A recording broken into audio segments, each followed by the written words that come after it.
আসসালামু আলাইকুম সুপ্রিয় শিক্ষার্থীরা যারা ক্লাসে যুক্ত হয়েছো কাইন্ডলি আমাকে ক্লিয়ার শোনা যাচ্ছে কিনা একটু জানাবো।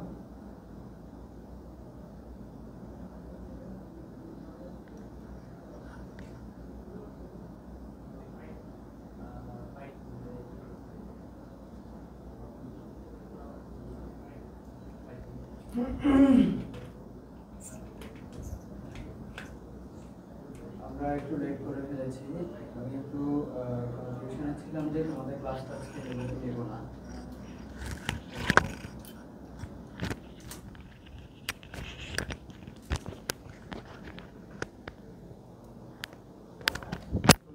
শুনতেছো ভাইয়া একটু জানাও তো, আমাকে ক্লিয়ারলি শুনতে পেলে একটু গাইডলাইন জানিয়ে দাও। আমাদের ক্লাস শুরু হওয়ার কথা ছিল 7:30টায়, আমরা একটু লেট করে ফেলেছি। আসলে ক্লাসটা নেব কি নেব না একটা কনফিউশনে ছিলাম। তোমরা সবাই অবগত আছো যে দেশের যে ক্রাইসিস বা পরিস্থিতি, ঢাকার যে বিমান দুর্ঘটনার যে বিষয়টা, তো আমরা সবাই আসলে মর্মাহত। আমাদের দোয়া করা ছাড়া কিছুই করার নেই। আর আমরাও চাই যে তোমাদের কালকে পরীক্ষাটা কালকে না হোক, কিন্তু যেহেতু এডুকেশন বোর্ড থেকে এখনো কোনো ডিসিশন তারা নেয় নাই, ফিক্স করে নাই, যার জন্য তোমাদের প্রতি আমার পরামর্শ, যেটা আমি ব্যক্তিগতভাবে যেটা বলবো, যে তোমরা প্রিপারেশনটা নিয়ে রাখো, পড়াশোনা করে রাখো। যদি পরীক্ষা না হওয়ার কোনো ডিসিশন আসে, সেটা তো তোমরাও দেখবো, আমরাও দেখবো, সেটা অ্যাডিশনাল ব্যাপার। কিন্তু তোমরা পরীক্ষা যদি হয় যেন পরীক্ষা দিতে পারো।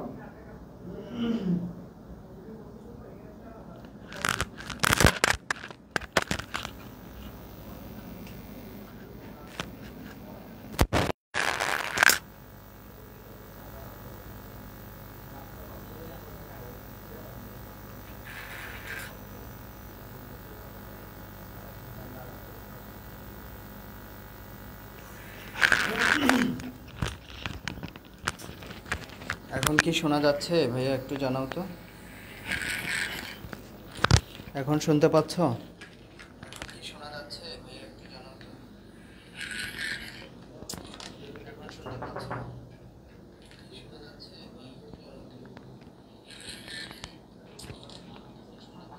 একটু ওয়েট করো, আমরা সাউন্ড সিস্টেমটা ঠিক করে নিচ্ছি। এটা সাউন্ডেরই অবস্থা কেন? সাউন্ড তো ক্লিয়ার না।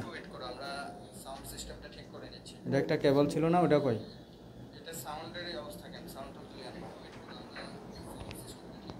একটু ওয়েট করো, একটু।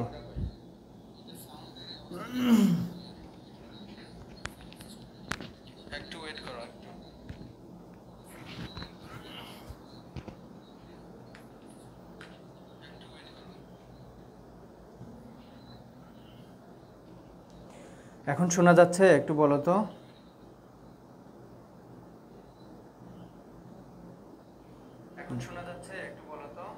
এখন মনে হয় ঠিক আছে না? আমরা ক্লাসে যেতে পারি?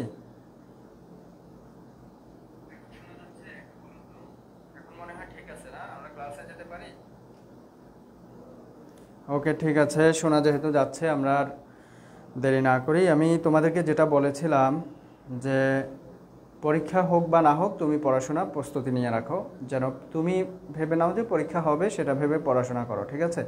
মর্মাহত আমরা সবাই, এখন সেটার জন্য তুমি পড়াশোনা অফ করে দিও না। এটা লাগাইলে কি হয়ে যাবে? ক্যান্সেল হয়ে যাবে লাইভ। আচ্ছা দাও।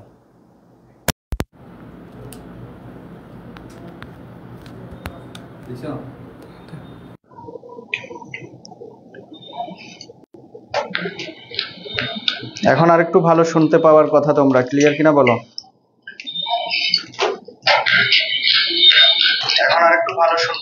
ঠিক আছে, সাউন্ড ঠিক আছে, আমরা ক্লাসে চলে যাই।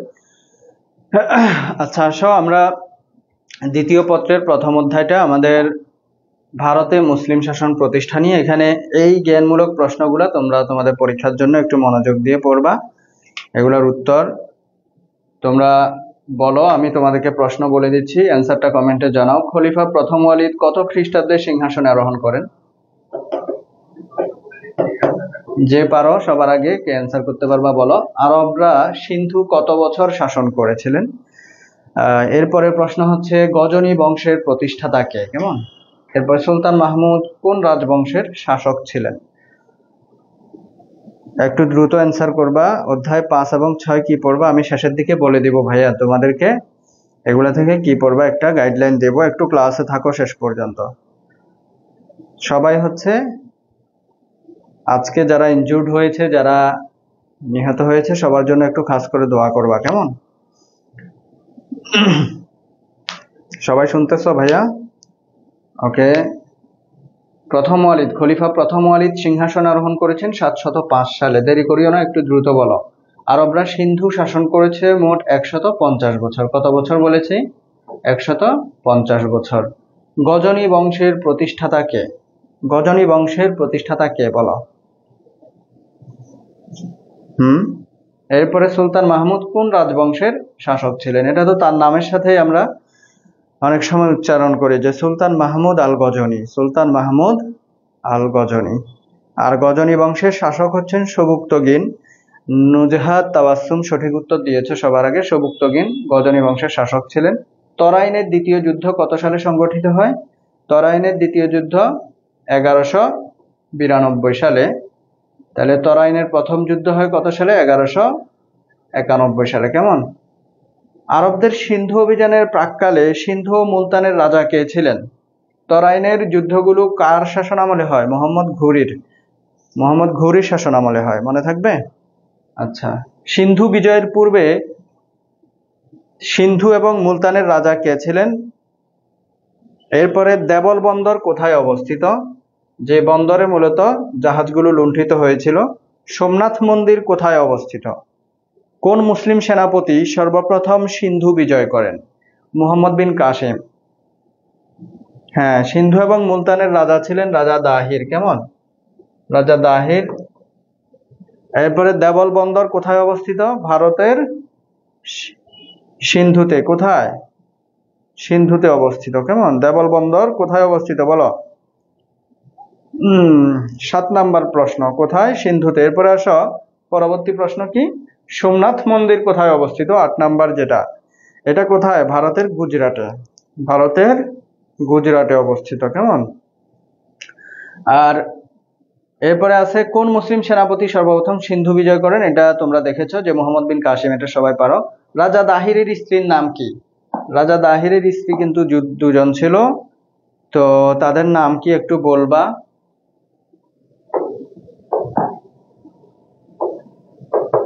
এরপরে দেখো, সুলতান মাহমুদের পিতার নাম কি? শাহনামা মহাকাব্যের রচয়িতা কে? শাহনামা মহাকাব্যের রচয়িতা কে বলো?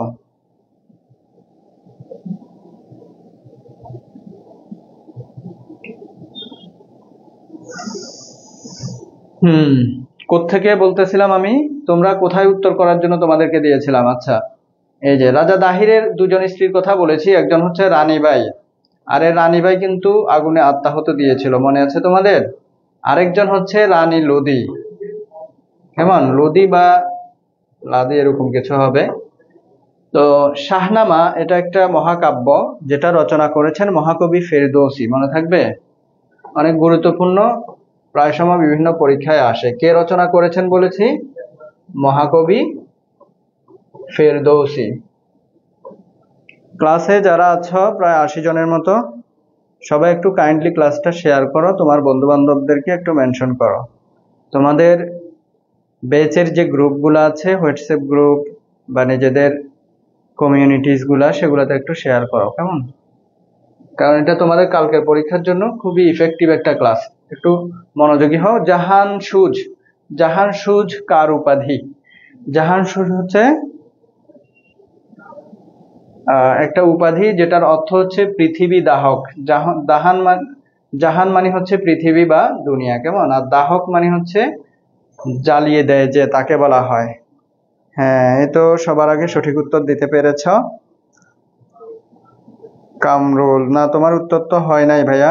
জাহান সুজ তো তার উপাধি না। জাহান সুজ হচ্ছে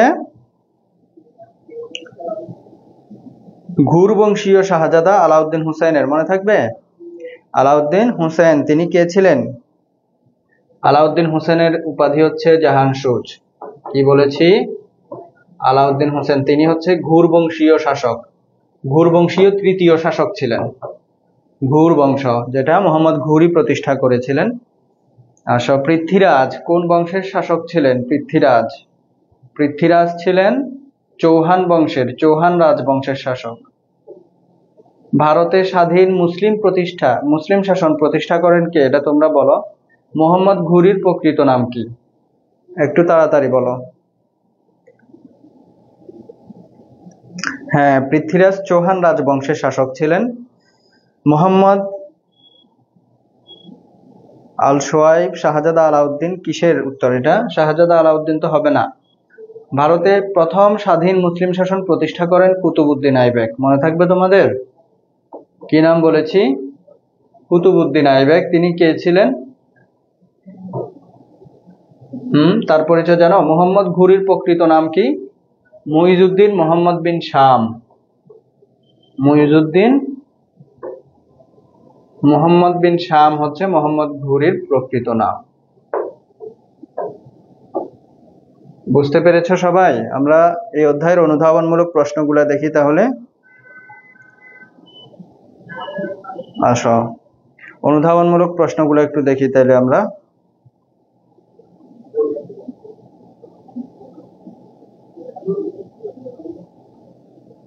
আচ্ছা, একটু খেয়াল করো। প্রথমে যেটা, মুসলিম বিজয়ের প্রাককালে ভারতের সামাজিক অবস্থা কেমন ছিল?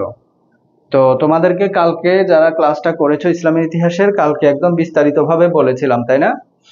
যে সামাজিক অবস্থা খুবই শোচনীয় ছিল। স্পেশালি সেখানে কিছু বিষয় ছিল, যেমন সতীদাহ প্রথা ছিল। এটা কি? স্বামী মারা গেলে, হিন্দু সমাজের একটা প্রাচীন রীতি ছিল যে স্বামী মারা গেলে তার সাথে স্ত্রীকেও কি করতে হবে?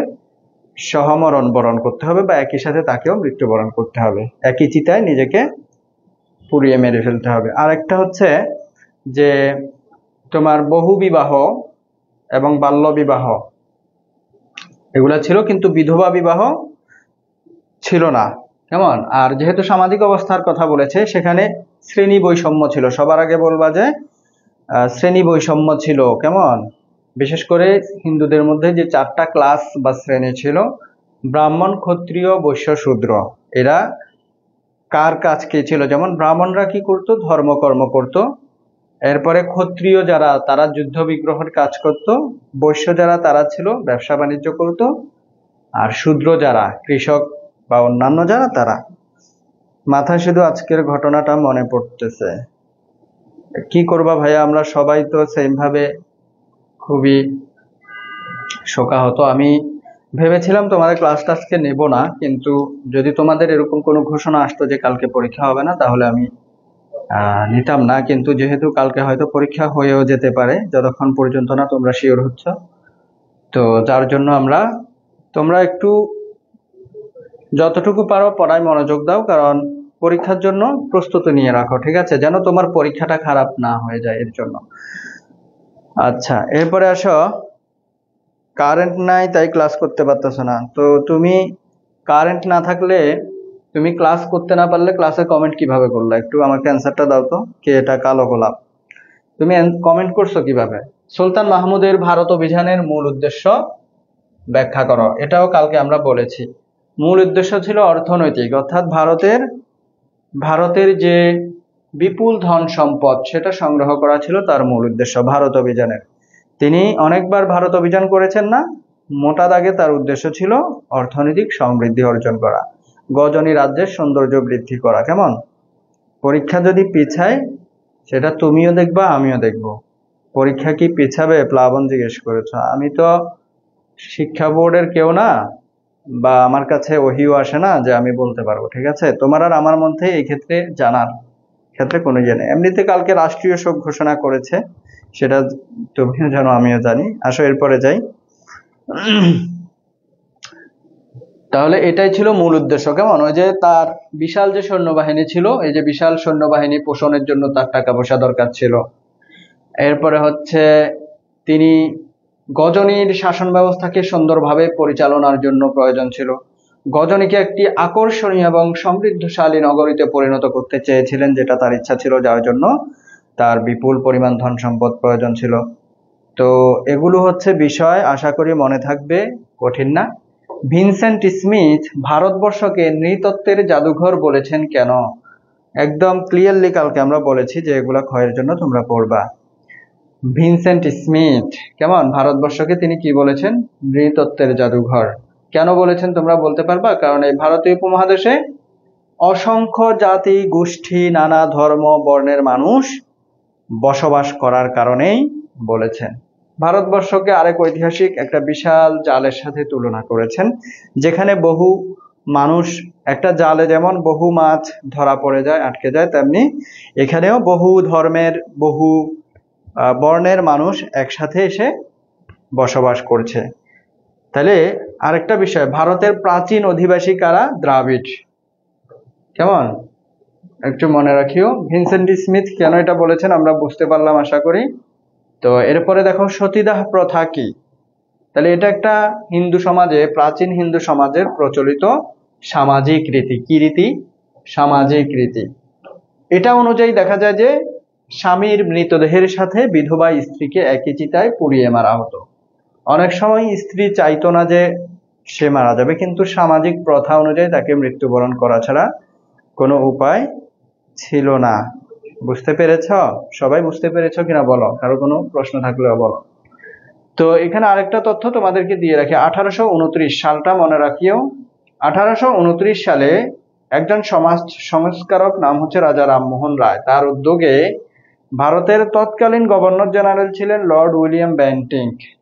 এই বেন্টিঙ্ক হচ্ছে আইন পাশ করে এই সতীদাহ প্রথাটা রহিত করেছেন। কবে রহিত করেছেন? 1829 সালে। কে রহিত করেছেন? Lord William Bentinck.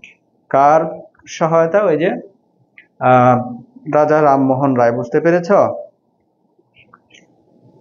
আচ্ছা, আরেকজন মোহাম্মদ আল সোয়াইব বলেছ, এগুলো তো বইয়ে আছে, বইয়ে কোনগুলা নাই একটু বলবা? বইয়ে কোনগুলা নাই?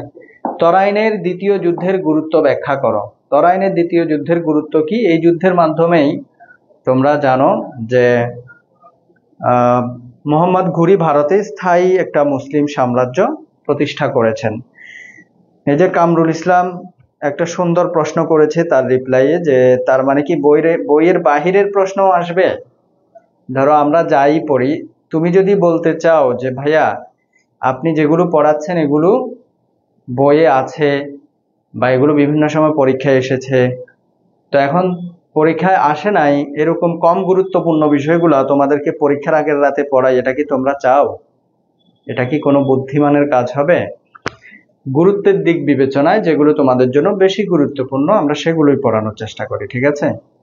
ধরো তোমাকে 5টা প্রশ্ন পড়ালাম, সেখান থেকে তুমি 2টা কমন পাইলা, এটা বেশি তোমার জন্য প্রোডাক্টিভ নাকি তোমাকে 5টা প্রশ্ন পড়ালাম সেখান থেকে তুমি একটাও কমন পাইলা না, বা হয়তো একটা আসলো, সেটা বেশি প্রোডাক্টিভ? তোমাকে আনুপাতিকভাবে যেটা তোমার জন্য ভালো সেটা চুজ করতে হবে। বুঝতে পেরেছো কিনা?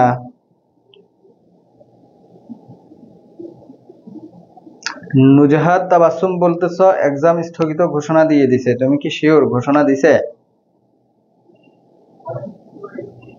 আচ্ছা, এরপরে দেখো আল-বিরুনির পরিচয় দাও। আচ্ছা, মুসলমানদের আগমনের পূর্বে ভারতীয় সমাজে নারীর অবস্থা কেমন ছিল? যেহেতু আমরা ক্লাসে যুক্ত হয়ে গিয়েছি, আমরা ক্লাসটা শেষ করে ফেলবো, একটু ক্লাসে থাকো, তোমাদের তাহলে এটা নিয়ে আর প্যারা খাইতে হবে না। দেখো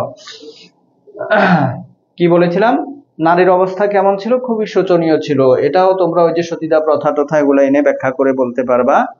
যেমন নারীরা হচ্ছে তোমার সতীদাহ প্রথা এবং বাল্য বিবাহের প্রচলন ছিল, বিধবা বিবাহের কোনো প্রচলন ছিল না, বিলোপ ঘটেছিল। সমাজে তারা তাদের অধিকার থেকে বঞ্চিত হতো, তাদের মানবেতর জীবনযাপন করতে হতো।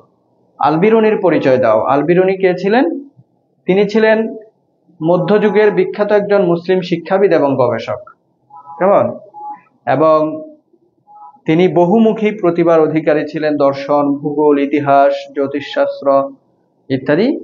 এবং তিনি সুলতান মাহমুদের সময়, সুলতান মাহমুদের দরবারে অন্যতম একজন মনীষী ছিলেন। মনে থাকবে তার কথা এখানে কেন আসলো, কারণ আমরা যেহেতু সুলতান মাহমুদ পড়ব, তো সুলতান মাহমুদের সময় তিনি যেহেতু সুলতান মাহমুদের একজন কি ছিলেন? গুরুত্বপূর্ণ মনীষী ছিলেন তার দরবারের। সুলতান মাহমুদ সোমনাথ মন্দির বিজয় কেন ইতিহাসে বিখ্যাত? কারণ এখান থেকে তিনি অঢেল ধন সম্পদ আহরণ করেছিলেন। বুঝতে পেরেছ? এটা 1026 সালে তিনি জয় করেছিলেন। সাল সহ একটু মনে রাখিও।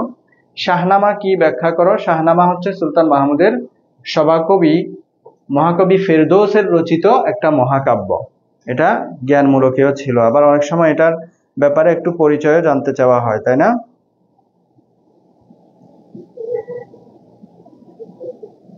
আচ্ছা, এরপরে আসো, আলাউদ্দিন হোসেনকে জাহানসুজ বলা হয় কেন? এই যে এটা দেখো, আলাউদ্দিন হোসেনকে, ওই যে জাহানসুজ একটু আগে বলেছিলাম না, জাহানসুজ কথাটার মানে হচ্ছে কি?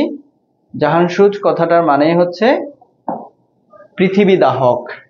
অর্থ যদি জিজ্ঞেস করা হয় কেমন, কেন এটা বলা হয়? তিনি ছিলেন ঘুরবংশীয় তৃতীয় রাজা, কেমন, তৃতীয় শাহজাদা। তো তাকে জাহানসুজ বলার কারণ হচ্ছে গজনী সুলতানরা তার পূর্ববর্তী 2 শাহজাদাকে হত্যা করেছিল আক্রমণ করে। তখন তিনি কি করেছিলেন, সেটার প্রতিশোধ নেওয়ার জন্য তৃতীয় শাহজাদা হিসেবে তিনি গজনী আক্রমণ করে 7 দিন 7 রাত এই শহরটি ধ্বংস করে ফেলেন, যার জন্য তাকে জাহানসুজ বা পৃথিবী দাহক বা পৃথিবী ধ্বংসকারী বলা হয়ে থাকে। বুঝতে পেরেছ? তরাইনের প্রথম যুদ্ধ কেন হয়েছিল? ভারতে স্থায়ী কর্তৃত্ব প্রতিষ্ঠার লক্ষ্যে তরাইনের প্রথম যুদ্ধ হয়েছিল। কার কার মাঝে? তোমরা জানো, মোহাম্মদ ঘুরি এবং পৃথ্বীরাজের জোট বাহিনীর সাথে, পৃথ্বীরাজের সম্মিলিত বাহিনীর সাথে এটা হয়েছিল। রাজা রামমোহন রায় তো সতীদাহ প্রথা বিলুপ্ত করেনি ভাইয়া, রাজা রামমোহন রায়ের প্রচেষ্টায় বলা হয়েছে।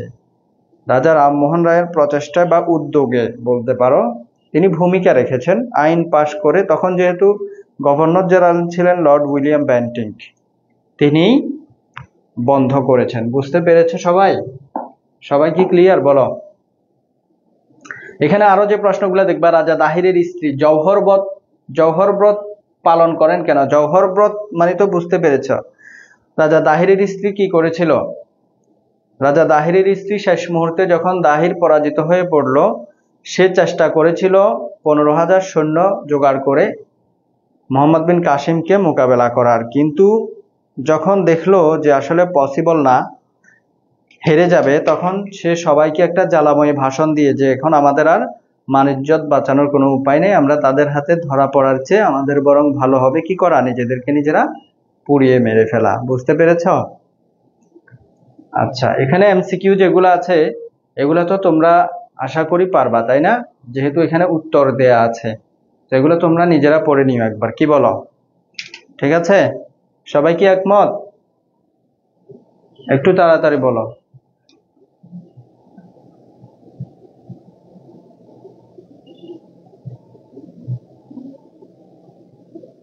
একটু বুঝে চিনতে, বিশেষ করে এই যেগুলো এরকম উদ্দীপক দেয়া থাকে, হ্যাঁ, ফার্স্ট পেপারে অনেকে উদ্দীপক ধরতে পারে নাই। কিছু উদ্দীপক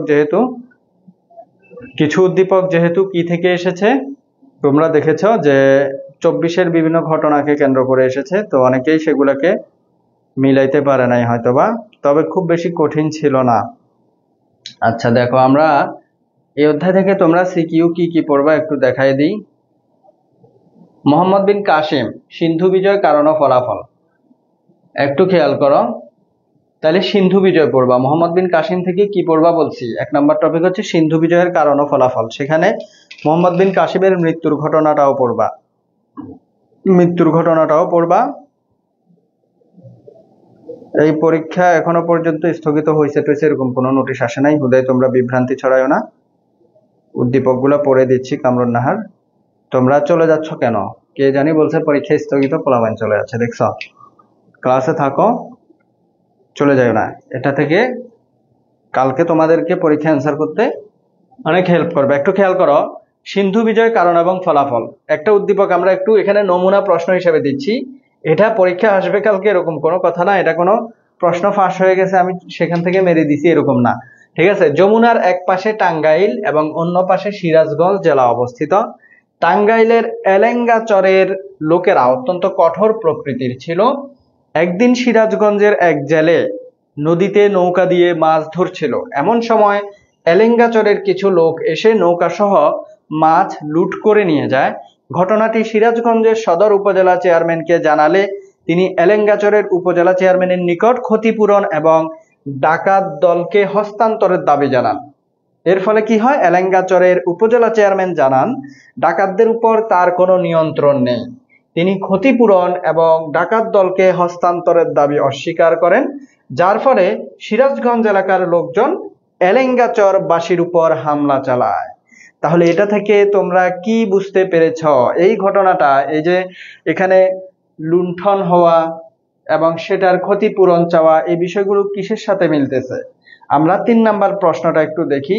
উদ্দীপকের ঘটনার সাথে তোমার পাঠ্য বিষয়ের কোন ঘটনার সাদৃশ্য রয়েছে, এটা তোমরা একটু আমাকে এক শব্দে বলে দাও। বাকি অ্যান্সার তো তোমরা নিজেরা করবা। এটার সাথে কোন ঘটনার মিল রয়েছে একটু আমাকে বলতে হবে, স্পেসিফিক করে বলতে হবে, নট যে মোহাম্মদ বিন কাসিমের ঘটনার মিল রয়েছে, এরকম কোনো কথা হয় না। মোহাম্মদ বিন কাসিমের তো অনেক কিছু আছে, এখানে যেটা বলা হচ্ছে সেটা কিসের সাথে মিল রয়েছে বলো। উক্ত ঘটনার সুদূর প্রসারী ফলাফল বিশ্লেষণ করো। তাহলে উক্ত ঘটনার সুদূর প্রসারী ফলাফল, উক্ত ঘটনা কোনটা তোমাকে বলতে হবে। উক্ত ঘটনা হলো এটা, এরপরে তুমি বলবা সেটার ফলাফল নিচে আলোচনা করবা। তুমি যদি শুরুতেই বলে দাও উক্ত ঘটনার ফলাফল নিচে আলোচনা করা হলো, তাইলে এটা একটা ফাঁকিবাজি। উক্ত ঘটনাটা কি? হ্যাঁ, গয়ের উত্তর বলো যে উদ্দীপকের ঘটনার সাথে তোমার পাঠ্যপুস্তকের কোন ঘটনার সাদৃশ্য রয়েছে। এতক্ষণ লাগলে হবে না ভাইয়া বলতে, একটু তাড়াতাড়ি বলবা না। সিন্ধু বিজয়ের প্রত্যক্ষ কারণের সাথে সাদৃশ্য রয়েছে। কি বলবা? প্রথম পয়েন্টে বলবা যে তোমরা সিকিউতে যদি ফুল মার্কস পেতে চাও গ ঘ ক খ এগুলাতে, তাহলে অ্যান্সার করার সিস্টেমটা কি। প্রথমে বলবা তোমরা কি, যে উদ্দীপকের ঘটনার সাথে আমার পাঠ্য বইয়ের সিন্ধু বিজয়ের প্রত্যক্ষ কারণের সাথে সাদৃশ্য রয়েছে। সিন্ধু বিজয়ের প্রত্যক্ষ কারণের সাথে সাদৃশ্য রয়েছে। এরপরে আরেকটা পয়েন্টে এসে তোমরা ব্যাখ্যা করবা। কি ব্যাখ্যা করবা? পারমিতাপনিক মৌন। তোমার ইতিহাস ক্লাস ছিল, আজকে ইতিহাস ক্লাসটা আমরা করতে পারি না, তাই না? দুইবার যুক্ত হয়েছে কিন্তু কারেন্ট চলে যায়। এই টাইমটাতে কারেন্ট যায় না সন্ধ্যায়। আমাদের আইপিএস আছে, অনেকে বলে যে এত বড় প্রতিষ্ঠান আইপিএস নেন না কেন। আমাদের আইপিএস আছে, জেনারেটর আছে, কিন্তু এরপরেও কিছু সীমাবদ্ধতা হচ্ছে। আইপিএস যেটা, এটা ডিস্টার্ব করতেছে।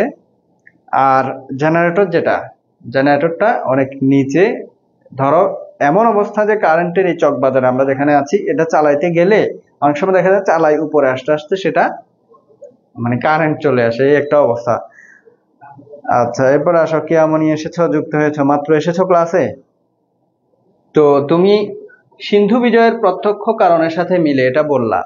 এরপরে সিন্ধু বিজয়ের প্রত্যক্ষ কারণটা তুমি দ্বিতীয় পয়েন্টে এক্সপ্লেইন করে দিলা, যে সিংহল থেকে 8টা বাণিজ্যিক জাহাজ সিন্ধুর দেবল বন্দর হয়ে ফেরার সময় দেবল বন্দরে এসে জলদস্যুদের কর্তৃক লুণ্ঠিত হয়। তখন মোহাম্মদ হাজ্জাজ বিন ইউসুফ, ইরাকের গভর্নর, তিনি রাজা দাহিরকে সেটার ক্ষতিপূরণ দিতে বলেছিলেন। সে অস্বীকৃতি জানালো, উদ্ধত্যপূর্ণ আচরণ করলো, যার ফলে সেখানে আক্রমণ করেছেন।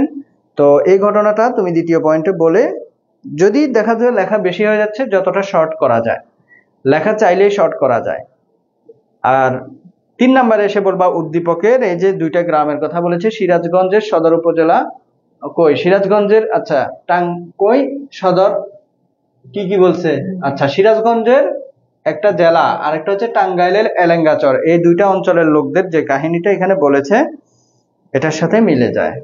এরপরে এটা সুদূর প্রসারী ফলাফল, এই কথাটার মানে কি? সিন্ধু বিজয়ের ফলাফল তোমার কাছে জানতে চাওয়া হয়েছে। সিন্ধু বিজয়ের ফলাফল আলোচনা করতে পারো। অর্থনৈতিক ফলাফল কি, সামাজিক ফলাফল কি, রাজনৈতিক ফলাফল কি, গতকালকে ক্লাসে আমরা বিস্তারিত বলেছি। এরপরে সুলতান মাহমুদ থেকে কি দেখবা?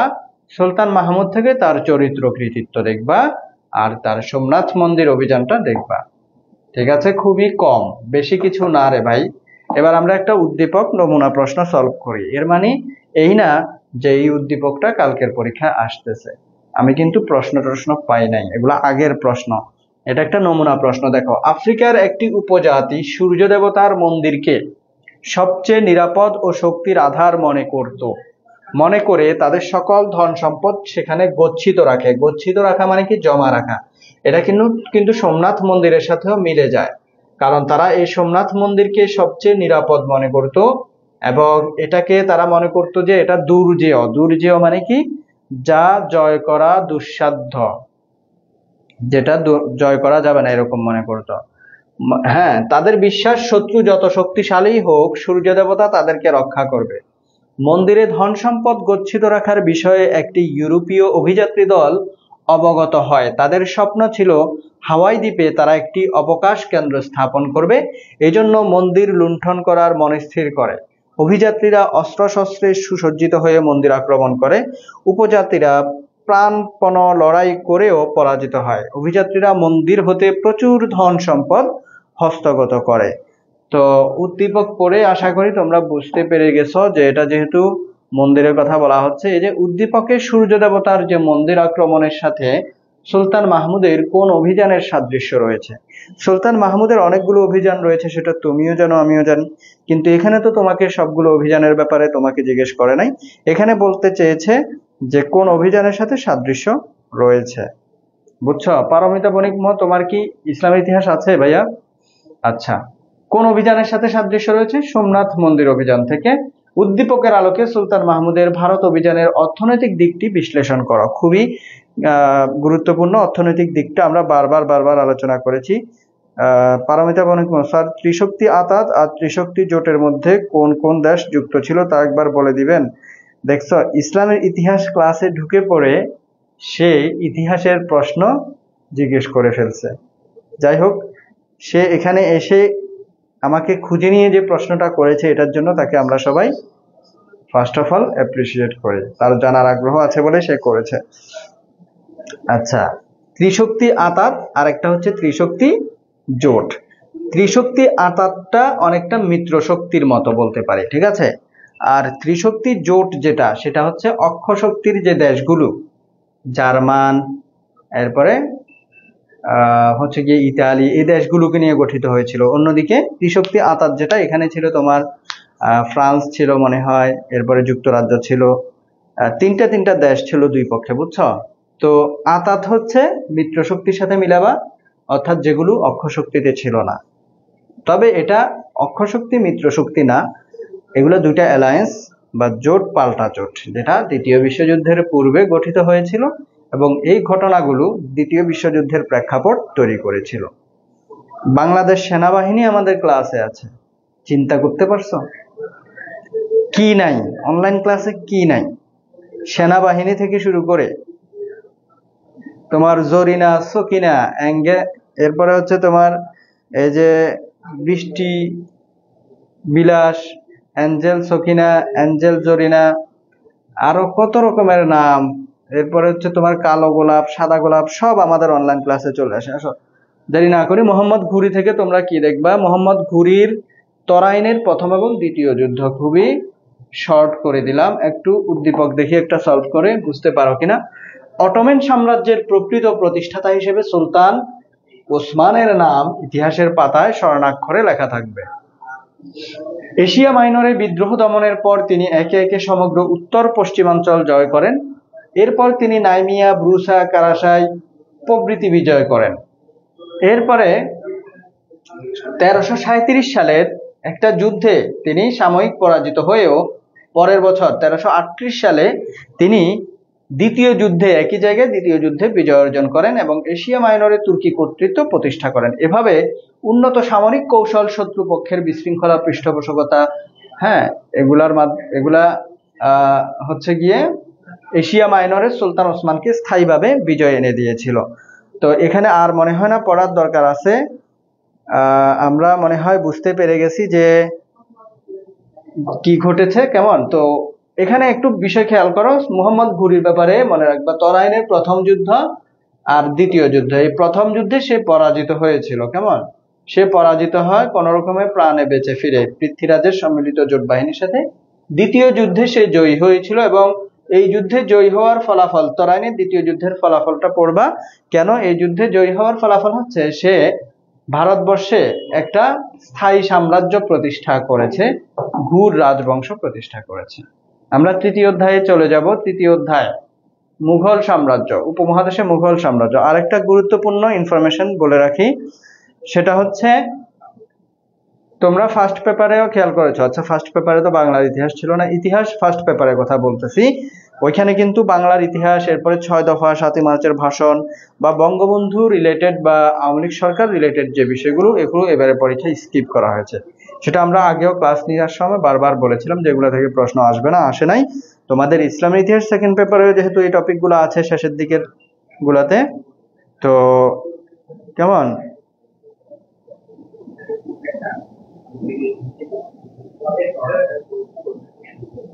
তো সেজন্য বলতেছি যে এটাতেও তোমাদের ওই টপিকগুলো একটু স্কিপ করে কোনগুলোর উপর জোর দিবা সেটা আমরা বলবো। আর শর্ট সিলেবাস যেহেতু তোমাদের অধ্যায় কম, এই প্রথম অধ্যায় এবং তৃতীয় অধ্যায় থেকে তোমরা কমপক্ষে 5টা সিকিউ পাবা, 6টাও পাইতে পারো। তাইলে দেখো তোমার কত বড় বেনিফিশিয়ারি তোমরা, তোমাদের পর থেকে কিন্তু ফুল সিলেবাস হয়ে যাচ্ছে। আচ্ছা, এরপরে আমরা দেখি, এখানে একটু খেয়াল করো কোন শব্দ হতে মঙ্গল শব্দটির উৎপত্তি হয়েছে। উত্তর বলো, তোমরা 1 দিয়ে উত্তর এটা, 2 দিয়ে এটা, এভাবে শুধু উত্তরগুলো বলে দাও। মুঘল সাম্রাজ্যের প্রতিষ্ঠাতা কে? সম্রাট হুমায়ুনের পিতার নাম কি? আমরা কে কার পিতা কে কার পুত্র মনে রাখার একটা ছন্দ বলেছিলাম। কত খ্রিস্টাব্দে সম্রাট আকবর সিংহাসনে আরোহণ করেন? সম্রাট শাহজাহানের কতজন পুত্র ছিল? আচ্ছা, এই 5টা পর্যন্ত আগে অ্যান্সার করো, একটু তাড়াতাড়ি করো, একটু তাড়াতাড়ি করে অ্যান্সার করো, যেন আমরা তাড়াতাড়ি এই অধ্যায়টা শেষ করে তোমরা যেগুলো নিয়ে একটু কনফিউশনে আছো ওইগুলা থেকে কি কি পড়বা সেটাতে যেন চলে যেতে পারি, তাই না?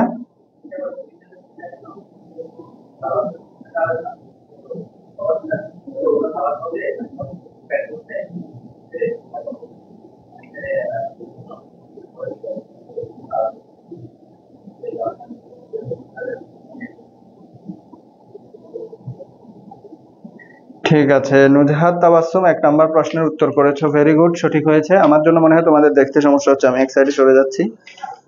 মঙ্গল শব্দটি এসেছে মুঙ্গ থেকে, কেমন? মুঙ্গ থেকে মঙ্গল, আর মঙ্গল থেকে এসেছে মুঘল, ঠিক আছে, মুঘল। আচ্ছা, এরপর 2 নম্বর যে প্রশ্ন, মুঘল সাম্রাজ্যের প্রতিষ্ঠাতা কে? মুঘল সাম্রাজ্যের প্রতিষ্ঠাতা হচ্ছে সম্রাট বাবর, সম্রাট বাবর। নুজহাত তাবাসসুম সবার আগে অ্যান্সার করতেছো। আচ্ছা, কামরুলও অ্যান্সার করেছে। সম্রাট হুমায়ুনের পিতার নাম কি জিজ্ঞেস করেছিলাম, বলো। তোমরা কি অ্যান্সার করতে দেরি করতেছো নাকি আমার এখানে আসতেছে দেরিতে, বুঝতেছি না। হুমায়ুন শব্দের অর্থ কি? পানিপথের প্রথম যুদ্ধ কত সালে সংগঠিত হয়? কোন সম্রাট তাজমহল নির্মাণ করেছেন? সম্রাট হুমায়ুন কত সালে সিংহাসনে বসেছেন? কোন সালে ভারতবর্ষে মুঘল সাম্রাজ্য প্রতিষ্ঠিত হয়? সম্রাজ্ঞী মমতাজ মহলের প্রকৃত নাম কি? মনসব শব্দের অর্থ কি? বাবর শব্দের অর্থ কি? অনেকগুলো প্রশ্ন বলেছি, এগুলোর অ্যান্সার কিন্তু এখানে নাই। তো যারা ক্লাস করবে না তারা পিডিএফ পাইলেও কোনো লাভ হবে না। সামনে থেকে ভেবেছি এমসিকিউরও কোনো অ্যান্সার দেওয়া হবে না, কারণ থিওরিটিক্যাল যে বিষয়গুলো এগুলোর একটা ব্যাপার হচ্ছে পিডিএফ দেন পিডিএফ দেন পিডিএফ দেন, পিডিএফ একটা পাই গেলে হয়েছে, এতে আর পড়াশোনার প্রয়োজন নাই। এখন ক্লাস করলে তো শুধু যে পিডিএফটাই তোমার জন্য সব তা তো না, এখানে আমরা বুঝাই দিচ্ছি, আলোচনা করতেছি, তুমি শুনতেছ, লিখতেছ, এটা তোমার একটা চর্চা হচ্ছে না।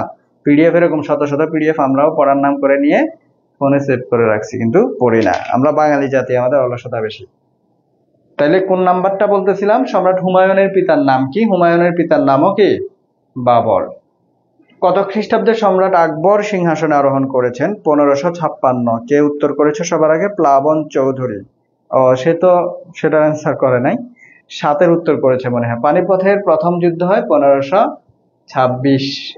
না পারলে অন্তত আমি বলার পর আমার থেকে শুনে শুনে হলেও লেখো, সমস্যা নাই, নকল করে হলেও লেখো। কত খ্রিস্টাব্দে সম্রাট আকবর সিংহাসনে আরোহণ করেছেন? সম্রাট আকবর কত খ্রিস্টাব্দে আরোহণ করেছেন বলো? 1556। সম্রাট বাবর হচ্ছে 1530, 26 থেকে 30, সরি, যেহেতু 1526-এ পানিপথের প্রথম যুদ্ধ হয়, 1526 সালে সম্রাট বাবর সিংহাসনে আরোহণ করেন, 1526 সালে দিল্লি সালতানাতের পতন হয়, 1526 সালে মুঘল সাম্রাজ্যের শুরু হয়। এরপরে 30 পর্যন্ত বাবর শাসন করেছেন। এরপরে গিয়ে 1530 থেকে 40 হুমায়ুন শাসন করেছেন। এরপরে 40 থেকে 45 হচ্ছে শেরশাহ শাসন করেছে।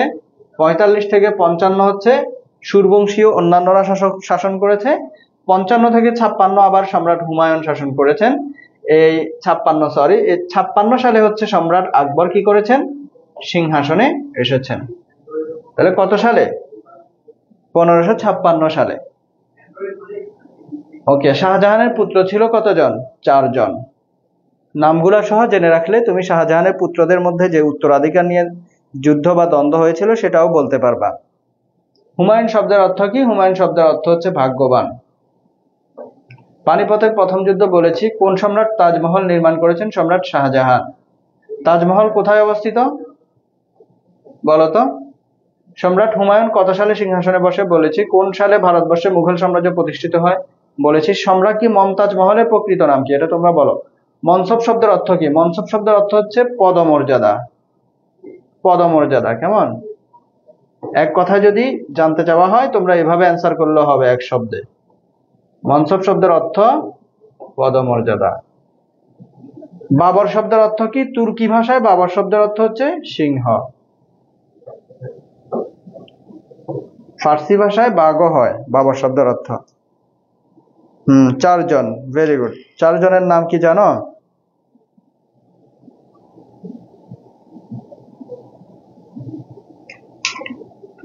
এটা কে আবার রেগুলার ক্লাস করে? দারাজ। দারাজ কেমনে আবার আমাদের রেগুলার ক্লাস করে বুঝলাম না। Daraz mystery box sir regular class করি, আপনি আমার দারাজের টেলিগ্রাম এবং হোয়াটসঅ্যাপ গ্রুপে জয়েন করলে খুশি হব। বুঝলাম না, সে নাকি রেগুলার আমার ক্লাস করে, তাইলে সে আমার গ্রুপে যুক্ত হবে নাকি আমি তার গ্রুপে যুক্ত হব? কোনটা তোমরা কি বলো? সে যেহেতু রেগুলার আমার ক্লাস করে, তার না আমাদের কোনো গ্রুপে যুক্ত হওয়া দরকার? আমি তার গ্রুপে যুক্ত হব কেন? নাকি সে আমাকে ক্লাস করাবে? আমি তো বুঝলাম না কিছু। এরপরে আসো আমরা আগায় যাই।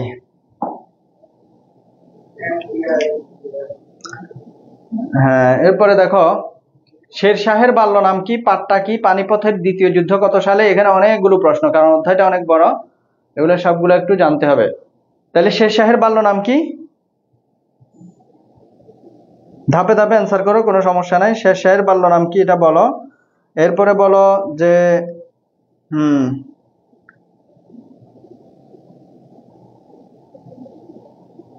কই পাট্টা কি? পানিপথের দ্বিতীয় যুদ্ধ কত সালে হয়? আর চাইল্ড অফ মেনি প্লেয়ার্স হবে না, এটা মেনি প্রেয়ার্স। আর চাইল্ড অফ মেনি প্রেয়ার্স, কেমন? তোমরা বলবা যে কি রে অনেকগুলো খেলোয়াড়ের পোলা, এটার মানে কি? মেনি প্রেয়ার্স মানে হচ্ছে অনেক দোয়ার বদলতে যে ছেলে, কেমন? সে কে এটা জানতে চাওয়া হয়েছে। তোমরা কি কোনটার অ্যান্সার জানতে চাচ্ছ? আচ্ছা, ও একটা বলি নাই না, ওই যে কার যেন স্ত্রীর নাম জানতে চাওয়া হয়েছিল, সম্রাজ্ঞী মমতাজ মহলের প্রকৃত নাম। আচ্ছা, মমতাজ মহলের প্রকৃত নাম কি? কেউ কি বলতে পারো নাই? তার প্রকৃত নাম হচ্ছে আরজুমান্দ বানু বেগম। কি নাম বলেছি? আরজুমান্দ বানু বেগম। আচ্ছা, এরপরে পাট্টা কি? এর উপরে আরো প্রশ্ন ছিল, অ্যান্সার করি না এরকম। হ্যাঁ, শেরশাহের বাল্য নাম হচ্ছে ফরিদ, কেমন? পাট্টা কি? পাট্টা এবং কবুলিয়ত এই দুইটা বিষয় হচ্ছে শেরশাহের রাজস্ব সংস্কারের অন্তর্ভুক্ত দুটা বিষয়। এগুলো হতে অনেক সময় তোমাদের কাছে জানতে চাওয়া হয়। পাট্টা হচ্ছে এক ধরনের দলিল, যেটা দিত কে কাকে?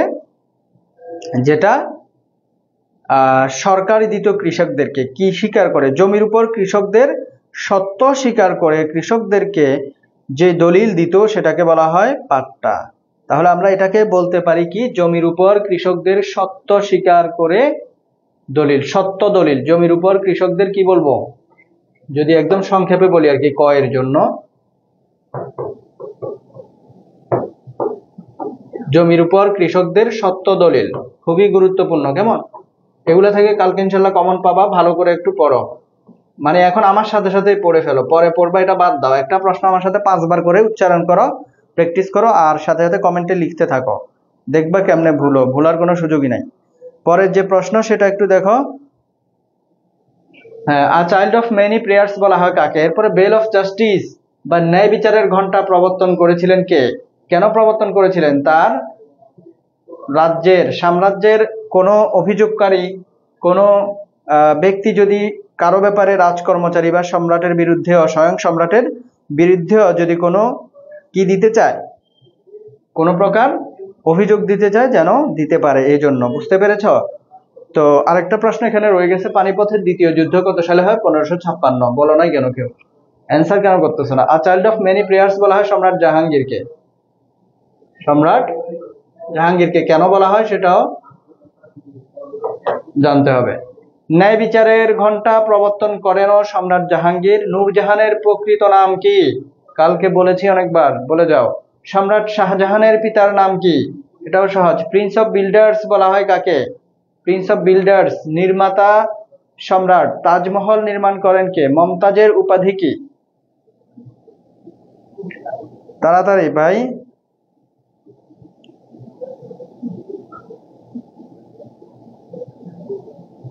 হ্যাঁ,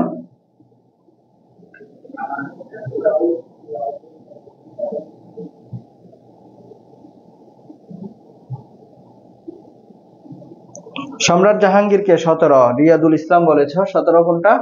জি হ্যাঁ, এটা তো আমরাও বলেছি। নূরজাহানের প্রকৃত নাম হচ্ছে মেহেরুন্নেসা। কি নাম বলেছি? নূরজাহানের প্রকৃত নাম মেহেরুন্নেসা। এরপরে সম্রাট শাহজাহানের পিতার নাম কি? জাহাঙ্গীর। শাহজাহানের পিতার নাম জাহাঙ্গীর। এরপরে প্রিন্স অফ বিল্ডার্স বলা হয় কাকে? সম্রাট শাহজাহানকে। কাকে? শাহজাহানকে। তাজমহল নির্মাণ করেন সে, এই জন্যই তো তাকে প্রিন্স অফ বিল্ডার্স বলা হয়। তাজমহল, ময়ূর সিংহাসন সহ আর অনেক স্থাপত্য। মমতাজের উপাধি কি ছিল? মমতাজ মহলের উপাধি কি ছিল? যাকে কেন্দ্র করে শাহজাহান কি করেছেন? তাজমহল নির্মাণ করেছেন, তার উপাধি ছিল খান-ই-জামান। উপাধি খান-ই-জামান। আচ্ছা, আমরা অনুধাবনমূলক প্রশ্নে যেতে পারি কি? মুঘলদের পরিচয় দাও। সকল বোর্ডে এসেছিল 2018 সালে। মুঘলদের পরিচয় তোমরা জানার কথা আশা করি। মুঘল হচ্ছে ভারতের একটি রাজবংশ, যেটা সম্রাট বাবর কর্তৃক প্রতিষ্ঠিত হয়েছে 1526 সালে। তাহলে 1526 সালে সম্রাট বাবর কর্তৃক প্রতিষ্ঠিত ভারতের একটি রাজবংশকে বলা হয় মুঘল রাজবংশ বা মুঘল সাম্রাজ্য। আর মুঘলদের পরিচয়, মুঘল, এটা মুঘল শব্দটা মূলত মঙ্গ থেকে মঙ্গল, মঙ্গল থেকে মুঘল, আগে দেখেছ। এবং এরা বসবাস করত কোথায়? মঙ্গোলিয়ায়। সে অনুসারে এদেরকে মঙ্গল বলা হয়। আর এদের পিতা হচ্ছে মহাবীর চেঙ্গিস খান। এই চেঙ্গিস খান কর্তৃক প্রতিষ্ঠিত রাজবংশকে মঙ্গল বলা হয়, মঙ্গল রাজবংশ বলা হয়। কেমন? মানে তাকে, চেঙ্গিস খানকে মঙ্গল জাতির পিতা বলা হয়। চেঙ্গিস খানের প্রকৃত নাম হচ্ছে তেমুজিন। এটাও মনে রাখিও এমসিকিউর জন্য। চেঙ্গিস খানের প্রকৃত নাম কি বলেছি? তেমুজিন। সাদিম চৌধুরী কে কার ছেলে? এটা মনে রাখার সূত্রটা বলে দেন। এটা তো প্রতিদিন একবার বলি, তোমাদেরকে নিয়ে কি করতাম বলো তো? যারা পারে এরা তো এক জিনিস, পারা জিনিস বারবার বললে তারা বিরক্ত হয়, বুঝছো? একটু শর্টলি খেয়াল করো। দেখো,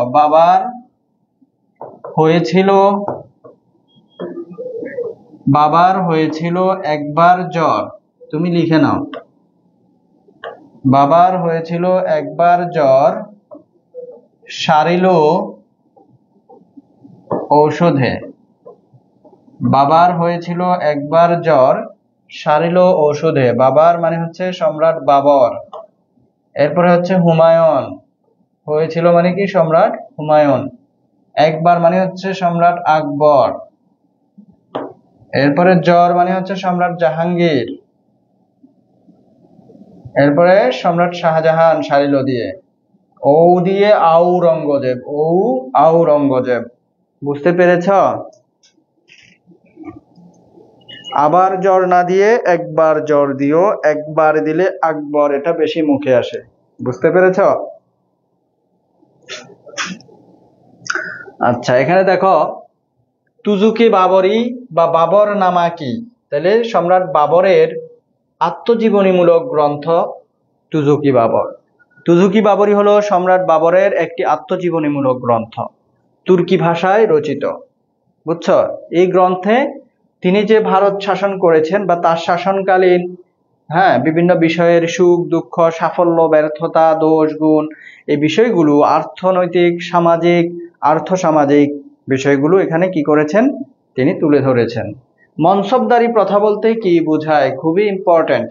মনসবদারি প্রথা বলতে কি বুঝো, কবুলিয়ত পাট্টা বলতে কি বুঝো, এগুলো খুবই গুরুত্বপূর্ণ। এগুলাই ঘুরে ফিরে আসে বারবার। তো কোনো বছর যদি প্রশ্ন খুব কঠিন করে ফেলে তখন এক্সেপশনাল কোয়েশ্চেন আসতে পারে।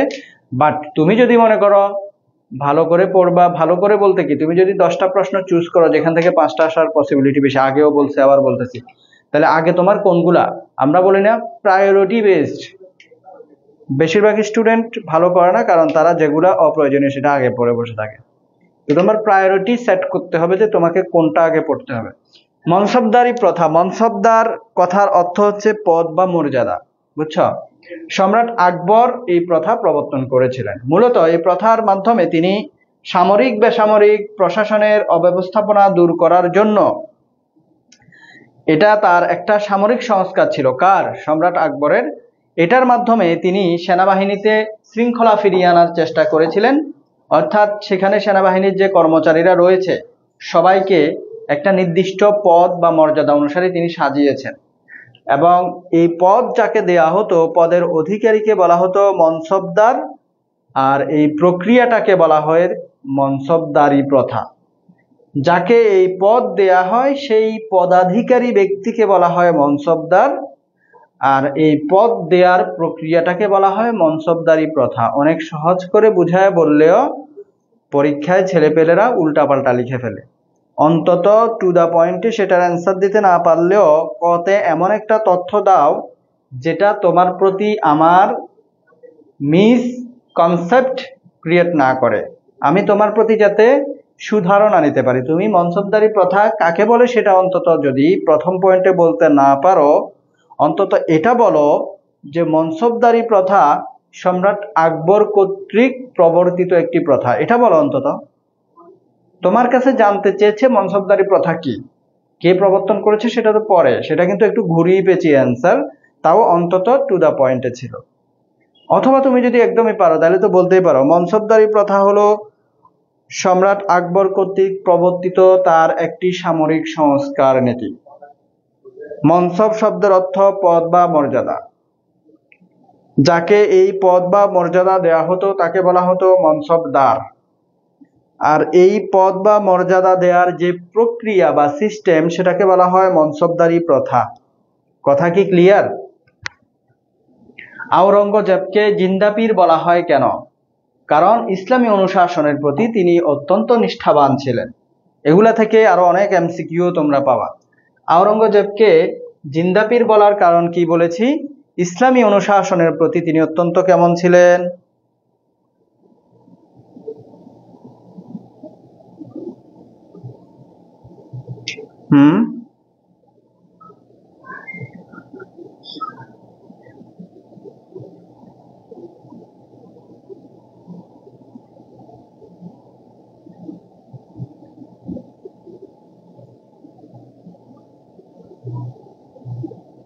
আচ্ছা দেখো, ইসলামী অনুশাসনের প্রতি তিনি অত্যন্ত নিষ্ঠাবান ছিলেন, খাঁটি একজন সুন্নি মুসলমান ছিলেন, পরধর্মের প্রতিও সহিংস ছিলেন। অর্থাৎ টোটাল কথা হচ্ছে জিন্দা পীর, কথার মধ্যেই তো উত্তর লুকায়িত আছে।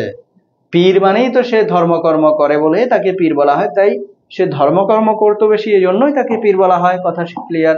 কবুলিয়ত পাট্টা বলতে কি বোঝায়?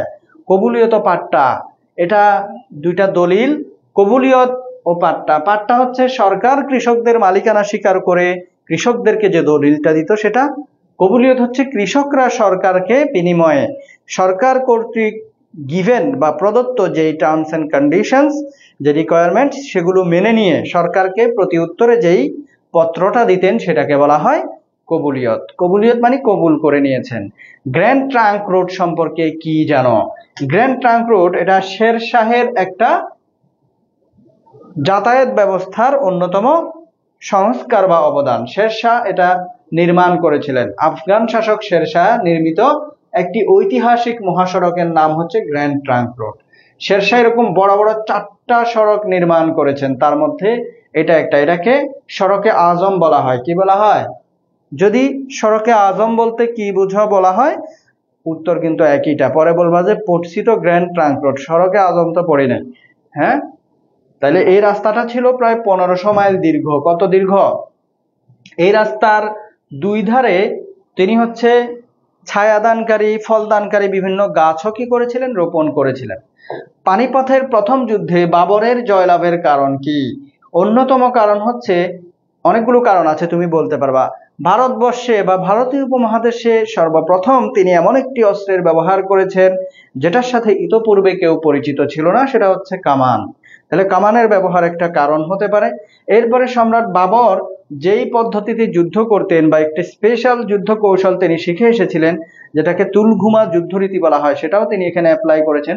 এরপরে আরো আছে তার অসামান্য নির্ভীকতা, তার যে শৃঙ্খলা। হ্যাঁ, এরপর ওই যে যেখানে আক্রমণ করেছেন কেমন সেগুলো, এই যে ভারতের ক্ষুদ্র ক্ষুদ্র স্বাধীন রাজ্যগুলোর মধ্যে যে অনৈক্য বিশৃঙ্খলা, এটাও একটা কারণ। সম্রাট শাহজাহানের পুত্রদের মধ্যে সংগঠিত উত্তরাধিকার যুদ্ধের প্রধান কারণটি কি? প্রধান কারণ হচ্ছে সিংহাসন। প্রধান কারণ হচ্ছে কি? সিংহাসন। তাহলে কথা একদমই ক্লিয়ার যে সম্রাট শাহজাহান যখন অসুস্থ হয়ে পড়েন, সিংহাসন নিয়ে তার পুত্রদের মধ্যে যেই সংঘর্ষ দেখা দেয় সেটাকে এই উত্তরাধিকার দ্বন্দ্ব বলা হয়ে থাকে। আর এটার একমাত্র বা প্রধান যে কারণ সেটা হচ্ছে মুঘল সাম্রাজ্যে কোনো সুনির্দিষ্ট উত্তরাধিকার নীতি ছিল না। তাহলে মেইন কারণ কি বলতে পারি আমরা? সুনির্দিষ্ট বা সুন্দর বা সুষ্ঠু উত্তরাধিকার নীতির অভাব। মুঘল সাম্রাজ্যে কোনো সুষ্ঠু বা সুনির্দিষ্ট উত্তরাধিকার নীতি ছিল না যে এই ক্রাইটেরিয়া ফিল আপ করলে তুমি পরবর্তী সম্রাট হতে পারবা। কথা কি বোঝা যাচ্ছে? যে তুমি এটা করলে পরবর্তী সম্রাট হবা, এরকম কোনো নিয়ম ছিল না। নিয়ম হচ্ছে একটা, যে তুমি সম্রাটের পুত্র হইলেই তোমার সম্রাট হওয়ার পসিবিলিটি আছে। এই জন্যই পুত্রদের মধ্যে সিংহাসনে কে বসবে সেটা নিয়ে কি হয়? সংঘর্ষ হয়। আশা করি বুঝতে পেরেছো। এরপরে আসো ময়ূর সিংহাসন সম্পর্কে যা জানো। ময়ূর সিংহাসন এটা একটা সম্রাট শাহজাহানের স্থাপত্য কর্ম। যে সিংহাসন অসংখ্য মণিমাণিক্য স্বর্ণ দিয়ে খচিত ছিল, যেটা তার সাম্রাজ্যের যে সমৃদ্ধি সেটার একটা প্রতীক বা সিম্বল ছিল। আর একটু বিস্তারিত তোমরা দেখে নিবা। সম্রাট জাহাঙ্গীরের নাম সেলিম রাখার কারণ কি? সেলিম রাখার কারণ, বিখ্যাত সাধক শেখ সেলিম চিশতির নাম অনুসারে তার নাম রাখা হয়েছিল শেখ সেলিম সম্রাট জাহাঙ্গীরের। কেন? কারণ দেখো, কারণ হচ্ছে একাধিক শিশু সন্তানের মৃত্যু হওয়ায় উত্তরাধিকার হিসেবে পুত্র সন্তান লাভের আশায় সম্রাট আকবর প্রতি বছর আজমিরে হযরত খাজা মঈনুদ্দিন চিশতির দরগা জিয়ারত করে আল্লাহর নিকট কি করতেন? প্রার্থনা করতেন। তো একই উদ্দেশ্যে প্রতি সপ্তাহে ফতেপুর সিক্রির বিখ্যাত একজন সাধক, নাম হচ্ছে শেখ সেলিম, এই শেখ সেলিম চিশতির খানকাতেও তিনি যেতেন। পরবর্তীতে তার স্ত্রী রানী যোধাবাই, তিনি একজন হিন্দু রাজপুত রানী, আকবরের স্ত্রী, তার গর্ভে জন্ম হয় সম্রাট জাহাঙ্গীরের। এবং এই যে শেখ সেলিম চিশতির কথা বলেছি, তার নামানুসারে তার নাম রাখেন সেলিম। বুঝতে পেরেছ তার নাম কেন সেলিম রাখা হয়? আবার এই সেলিমকে কেন, জাহাঙ্গীরকে কেন the child of many prayers বলা হয়? একটু আগে যে বলেছি সেটা তোমাদের মাথায় এখন কি মানে ঢুকছে কিনা? The child of many prayers যে কথাটা মানে হচ্ছে অনেক দোয়ার ফসল আর কি। কেমন? অনেক দোয়ার ফসল হিসেবে সম্রাট জাহাঙ্গীরকে পেয়েছে, কারণ অনেক সন্তান মারা যাচ্ছিল, যার ফলে অনেক দোয়ার পরে এই যে কত অলি আলুলের কাছে যাওয়ার পরে হচ্ছে সম্রাট জাহাঙ্গীরকে সম্রাট আকবর পেয়েছেন। এই জন্যই তাকে the child of many players বলা হয়। এখানে আরো কিছু প্রশ্নের কথা বলেছি, দেখবা। আইনে আকবরী কি? আইনে আকবরী হচ্ছে আকবরের জীবনীমূলক একটি গ্রন্থ, যেমন ওই যে তুজুকে বাবরি যেরকম ছিল, যেখানে সম্রাট আকবরের বিভিন্ন বিষয়গুলো উঠে এসেছে। রাজপুত নীতি বলতে কি বোঝায়? সম্রাট আকবর হিন্দু রাজপুতদেরকে বাগে আনার জন্য তাদেরকে মুঘল সাম্রাজ্যের হুমকিতে তাদেরকে না রেখে মুঘল সাম্রাজ্যকে স্থায়ীকরণের জন্য, তাদের আনুগত্য পাওয়ার জন্য যে নীতিগুলো অবলম্বন করেছিলেন সেগুলোকে রাজপুত নীতি বলা হয়। দ্বীন-ই ইলাহির প্রকৃত উদ্দেশ্য কি ছিল? প্রকৃত উদ্দেশ্য ছিল মুঘল সাম্রাজ্যের স্থায়ীকরণ। তাহলে প্রকৃত উদ্দেশ্য ছিল রাজনৈতিক, ধর্মীয় না। দ্বীন-ই ইলাহির একটু ক্রিটিক্যালি খেয়াল করতে হবে। তার উদ্দেশ্য ছিল এই ধর্মটা প্রবর্তন করার, যাতে সবাইকে একটা প্ল্যাটফর্মে নিয়ে আসা যায়, যাতে মুঘল সাম্রাজ্যের জন্য সবচেয়ে বড় থ্রেট যারা রাজপুতরা, তাদেরকে খুশি করা যায়। বৈরাম খানের পতনের কারণ কি? বৈরাম খান কে ছিলেন? সম্রাট আকবরের অভিভাবক ছিলেন। খানাম যার উপাধি ছিল, তিনি তার কেন পতন হয়েছে সেটা জানতে চাওয়া হয়েছে। এরপরে তাজমহল কি, ব্যাখ্যা করো। তাজমহলও সম্রাট শাহজাহানের একটা নির্মাণ। আচ্ছা, এখানে একটা কিরকম একটা সুন্দর অ্যারো চিহ্ন দেখা যাচ্ছে, এটার মানে কি? হ্যাঁ, নিচের ছকে খালি ঘর পূর্ণ করো। এখানে কি যুদ্ধ হবে? এখানে খানুয়ার যুদ্ধ হবে। এই যে খানুয়ার যুদ্ধ, বুঝছো না? মাঝখানে যে যুদ্ধটা হয়েছে এই দুইটার মাঝখানে। এভাবে তোমরা এগুলো সলভ করে ফেলবা। যদিও অ্যান্সার দেখে ফেললে সমস্যা, অ্যান্সারটা দেয়া আমার উচিত হয় না মনে হয়। এখানে যদিও অ্যান্সারটা অ্যাডজাস্ট করা আছে, কি বলো, দেয়া কি উচিত হয়েছে এমসিকিউতে?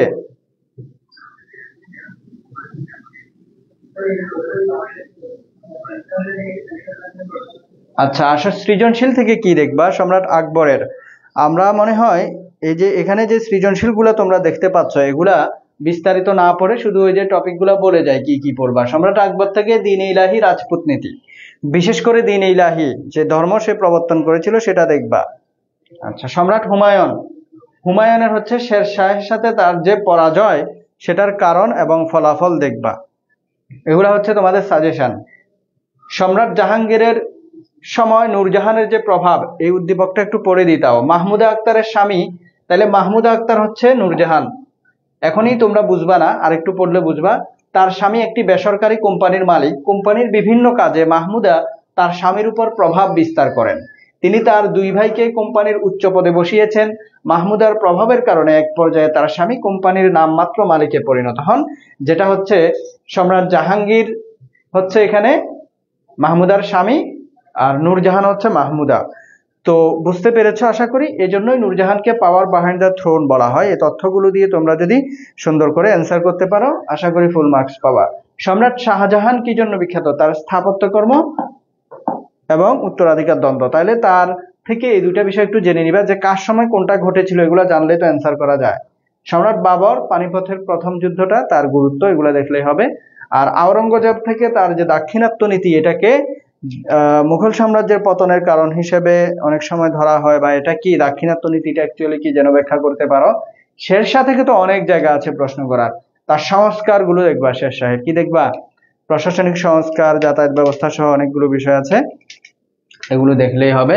আমরা এই যে বাংলার ইতিহাস যে অধ্যায়গুলো আছে, এগুলাতে একটু চলে যাই। ওটা তাড়াতাড়ি শেষ করে দিয়েছি কেন? কারণ ওই দুইটার উপর আমরা গতকালকে একটা ক্লাস নিয়েছি, তোমরা এনাফ পারার কথা ওইগুলা। এবার এগুলো একটু বুঝাই দিই। এগুলো আরো সহজ যদিও, কিন্তু এগুলাতে তোমরা কি পড়বা, কি বাদ দিবা, এগুলো একটু দেখো। পাকিস্তানি জনগণের, সংখ্যাগরিষ্ঠ জনগণের মাতৃভাষা কি ছিল? যুক্তফ্রন্ট কি, কখন গঠিত হয়? আবুল বরকত কে ছিলেন? এরপরে তমুদ্দিন মজলিসের প্রতিষ্ঠাতাকে? মোহামেডান লিটারেরি সোসাইটির প্রতিষ্ঠাতাকে? জাতিসংঘের কোন অঙ্গ সংগঠন 21শে ফেব্রুয়ারিকে ইন্টারন্যাশনাল মাদার ল্যাঙ্গুয়েজ ডে হিসাবে ঘোষণা দিয়েছে? লাহোর প্রস্তাব কে উত্থাপন করেন? মুসলিম লীগ কত সালে প্রতিষ্ঠিত হয়? সবগুলো প্রশ্নই খুবই খুবই সহজ। আশা করছি সবাই অ্যান্সার করতে পারবে। এবার করে ফেলো।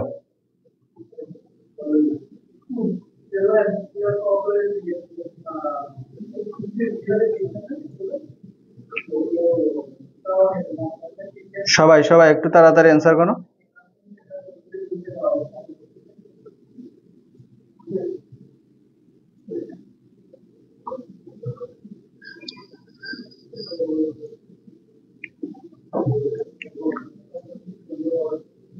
এক নম্বরে যে প্রশ্নটা, পাকিস্তানের সংখ্যাগরিষ্ঠ জনগণের ভাষা ছিল বাংলা, এটা সবাই পারো, আমরা জানি। এরপরে 2 নম্বর প্রশ্ন কি ছিল?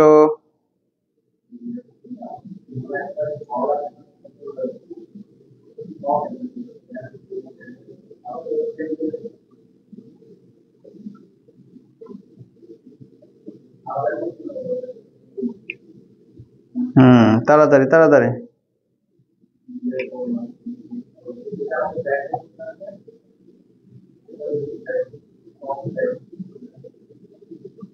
ওকে, এরপরে যুক্তফ্রন্ট কি, কখন গঠিত হয়? দেখো, যুক্তফ্রন্ট হচ্ছে মুসলিম লীগের বিরুদ্ধে একটি রাজনৈতিক কৌশল। কি বলেছি, মুসলিম লীগের বিরুদ্ধে একটি রাজনৈতিক কৌশল হচ্ছে এই যুক্ত ফ্রন্ট, এবং এটি গঠিত হয়েছিল পূর্ব পাকিস্তানের বড় বড় 4টি বা 5টি দলকে নিয়ে। কেমন? তো এই দলগুলোর নাম এবং এদের প্রধান কে ছিল এটা জানতে হবে। দলগুলোর নাম এবং প্রধান কে ছিল জানতে হবে।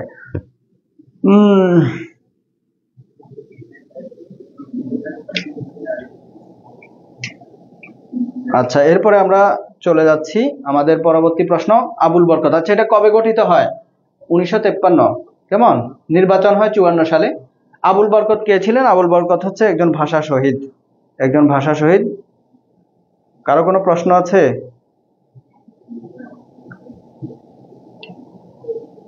পরীক্ষা বন্ধের কোনো নোটিশ এখনো পাওয়া যায় নাই। উদয়, তোমরা এসব কথা বলিও না। পরীক্ষার ব্যাপারে যারা উল্টাপাল্টা কথা ছড়াচ্ছ, ছড়াইও না।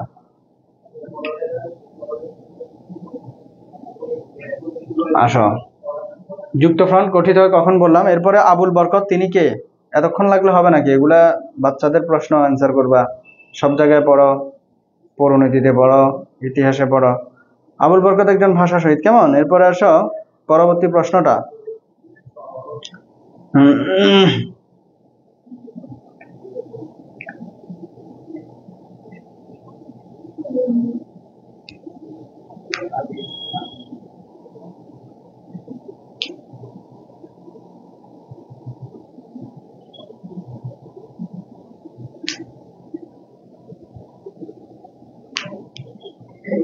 ওকে, তমুদ্দিন মজলিসের প্রতিষ্ঠাতা হচ্ছে ঢাকা বিশ্ববিদ্যালয়ের অধ্যাপক আবুল কাশেম। তোমরা বলতেছো না যেহেতু আমি বলে দিই। মোহামেডান লিটারেরি সোসাইটি, কি বলেছি? মোহামেডান লিটারেরি সোসাইটির প্রতিষ্ঠাতা কে? প্রতিষ্ঠাতা হচ্ছে নবাব আব্দুল লতিফ। কি নাম বলেছি? নবাব আব্দুল লতিফ। ওকে, এরপরে আসো, এরপরে কি আছে? জাতিসংঘের কোন অঙ্গ সংগঠন 21শে ফেব্রুয়ারিকে আন্তর্জাতিক মাতৃভাষা দিবস হিসেবে স্বীকৃতি দিয়েছিল? ইউনেস্কো। কে? ইউনেস্কো। এরপরে লাহোর প্রস্তাব কে উত্থাপন করেন? শেরে বাংলা একে ফজলুল হক, তাই না? মুসলিম লীগ কত সালে প্রতিষ্ঠিত হয়? 1906 সালে। কত সালে? 1906 সালে প্রতিষ্ঠিত হয়। 1906 সালে। এগুলা গেল। আমরা এরপরে চলে যাচ্ছি, এখানে আরো প্রশ্ন আছে। 21 দফার প্রথম দফা কোনটি? 21 দফা কি ছিল? যুক্তফ্রন্টের যে 21 দফা, প্রথম দফা ছিল বাংলাকে পাকিস্তানের রাষ্ট্রভাষা করা, বাংলাকে রাষ্ট্রভাষা করা। যুক্তফ্রন্টের নির্বাচনী প্রতীক কি ছিল? নৌকা ছিল। এটা মনে হয় না আসবে। পাকিস্তানের সামরিক বাহিনীতে কোন অঞ্চলের প্রাধান্য ছিল? কোন অঞ্চলের? নিঃসন্দেহে পশ্চিম পাকিস্তানের বা পশ্চিম অঞ্চলের। মৌলিক গণতন্ত্রের আদেশ জারি করেন কে? আইয়ুব খান। মনে রাখিও। তার মৌলিক গণতন্ত্রটা কি সেটাও একটু বুঝে নিও। 69 গণ অভ্যুত্থানের প্রধান শহীদ কে? 69 গণ অভ্যুত্থানের প্রধান শহীদ ছাত্রনেতা আসাদ, শহীদ আসাদ, আসাদুজ্জামান। ছাত্রনেতা আসাদুজ্জামান। বুঝতে পেরেছো কিনা সবাই বলো, তাহলে নেক্সটে চলে যাই।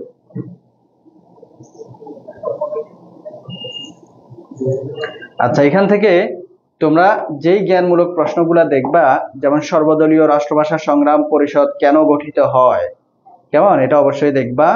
রাষ্ট্রভাষা সংগ্রাম পরিষদ বলতে কি বোঝো পড়বা। শহীদ মিনার নির্মাণের উদ্দেশ্য ব্যাখ্যা করো। এই অধ্যায় থেকে তোমাদের প্রশ্ন হবে। এই অধ্যায় থেকে তোমাদের ভাষা আন্দোলন এবং যুক্তফ্রন্ট, এই দুইটা টপিক থেকে প্রশ্ন হবে সিকিউ। কি কি বলেছি? ভাষা আন্দোলন, যুক্তফ্রন্ট, ভাষা আন্দোলন, যুক্তফ্রন্ট, ভালো করে পড়ে নিবা। তাহলে শহীদ মিনার নির্মাণের উদ্দেশ্য ব্যাখ্যা করো। 21শে ফেব্রুয়ারি কেন স্মরণীয় সেটা বলো। 21শে ফেব্রুয়ারি কিভাবে আন্তর্জাতিক মাতৃভাষা দিবস হলো সেটার বিষয়ে জেনে নিবা। বাঙালি জাতীয়তাবাদী চেতনা বলতে কি বুঝো সেটা বলবা, এখানে আছে, পড়লে বুঝবা। 69-এর যে গণ অভ্যুত্থান সেটা কি ব্যাখ্যা করো। এটা বাঙালি জাতির মুক্তি সনদ বলা হয় কাকে? বাদ, 6 দফা আসবে না। আগরতলা মামলা বলতে কি বুঝায়, এটা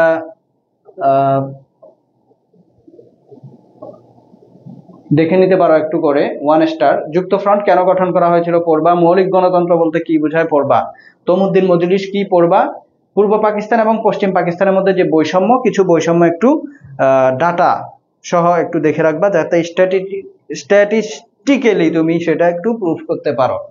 আচ্ছা, যুক্তফ্রন্ট নির্বাচনের ফলাফল জেনে রাখবা অবশ্যই। দ্বিজাতি তত্ত্বটা কি সেটা ব্যাখ্যা করবা, টু নেশন থিওরি যেটাকে আমরা বলি।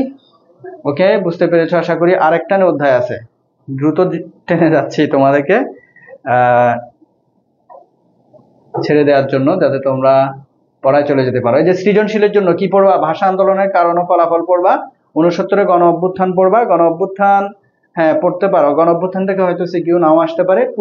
তোমরা ভাষা আন্দোলন পড়বা, পূর্ব এবং পশ্চিম পাকিস্তান বৈষম্য পড়বা, 6 দফা বাদ। এরপরে হচ্ছে স্বাধীন এবং সার্বভৌম বাংলাদেশের অধ্যায়, এটা আরেকটা নতুন অধ্যায় শুরু হচ্ছে। তো যুক্তফ্রন্টও পড়বা, ঠিক আছে? তাহলে কি কি বলেছি? যুক্তফ্রন্ট পড়বা, ভাষা আন্দোলন, আর হচ্ছে গিয়ে যে আরেকটা কি ছিল, বৈষম্য। ওকে, আসো এখানে দেখো, ঐক্যবদ্ধ পাকিস্তানের প্রথম সাধারণ নির্বাচন অনুষ্ঠিত হয় কবে? পাকিস্তান সরকারের বিরুদ্ধে কে অসহযোগ আন্দোলন ডাক দেন? লাগবে না। মুজিবনগর সরকারের প্রধানমন্ত্রী কে ছিলেন? তাজউদ্দিন আহমেদ। মুক্তিযুদ্ধে কয়টি সেক্টর ছিল? 11টি সেক্টর। কেমন? এরপরে এই যে প্রথম কে সাধারণ নির্বাচন অনুষ্ঠিত হয় কবে? 1970 সালে। 70-এর নির্বাচনের কথা বলা হয়েছে। আওয়ামী লীগ কতটি আসন পায় সেটা জানার কথা হয়তো বলবে না। বাংলাদেশের মহান মুক্তিযুদ্ধের মহানায়ক কে আসবে না। মুক্তিযুদ্ধে বিরোধিতাকারী একটি রাজনৈতিক দলের নাম লেখো। বাংলাদেশকে কোন দেশ সর্বপ্রথম স্বীকৃতি দান করে? আমরা তো বইয়ে ভারতই দেখি, আবার ইতিহাসে এটা নিয়ে একটু আছে। তো বাংলাদেশের সাংবিধানিক নাম কি? গণপ্রজাতন্ত্রী বাংলাদেশ সরকার। সুন্দরভাবে বলবা। বাংলাদেশের স্থপতি কে? স্বাধীন বাংলাদেশের। এটা বাদ, এটা আসবে না এরকম কোনো প্রশ্ন। বাংলাদেশের জাতীয় দিবস কবে? বাংলাদেশের জাতীয় দিবস কবে এটা অবশ্যই জানবা। জাতীয় দিবস, স্বাধীনতা দিবস বা এগুলো তো একেবারে বাচ্চাদের পড়াশোনা, তাই না? এগুলো সবাই জানে। তো এগুলা গেল। এরপর আসো অনুধাবনমূলকে কি পড়বা? মুজিবনগর সরকার কেন গঠিত হয়েছে? তাইলে মুজিবনগর সরকার এখান থেকে অবশ্যই পড়বা, কারণ মুক্তিযুদ্ধকে সফল করার জন্য যেই সরকার ভূমিকা রেখেছিল সেটা হচ্ছে মুজিবনগর সরকার। এটাকে প্রবাসী বাঙালি সরকারও বলা হয়। কেমন? কারণ প্রবাস থেকে তারা যেহেতু পরিচালিত হয়েছিল। তো একটু ভালো করে পড়তে হবে। এরপরে আসো,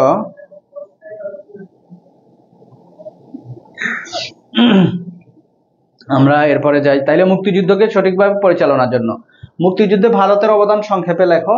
তো ভারতের অবদান তোমরা হয়তো দেখতে পারো, মনে হয় না আসবে, তাও একটু জেনে রাখবা আর কি। প্রধানমন্ত্রী কে ছিল, কি করেছে, শরণার্থীদেরকে দেখে রাখবা। সিকিউতে যদি দিয়ে দেয় বলা তো জানা, পার্শ্ববর্তী আমাদের নেইবারিং কান্ট্রি, আমাদের যেহেতু প্রতিবেশী রাষ্ট্র, তো শরণার্থীদেরকে আশ্রয় দিয়েছে, আমাদেরকে খাদ্য বলতেছি, এরপরে ট্রেনিং দেয়া, আমাদের সাথে মানে একসাথে যুদ্ধে অংশগ্রহণ করা, যেটাকে আমরা যৌথ বাহিনী বলি।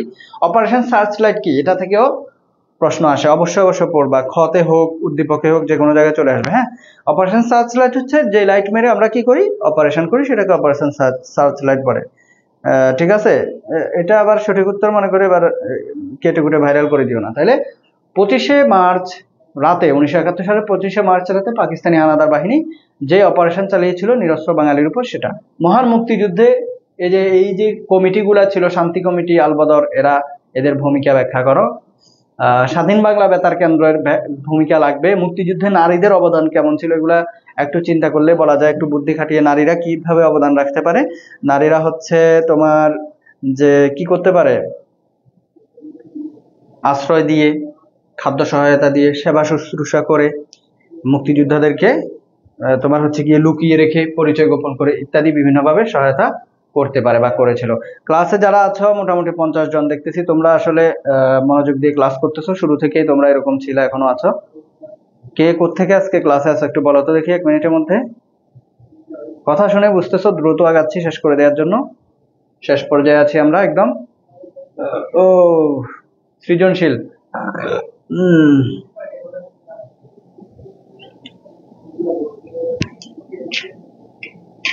কে কোত্থেকে আছো আজকে ক্লাস একটু বলো।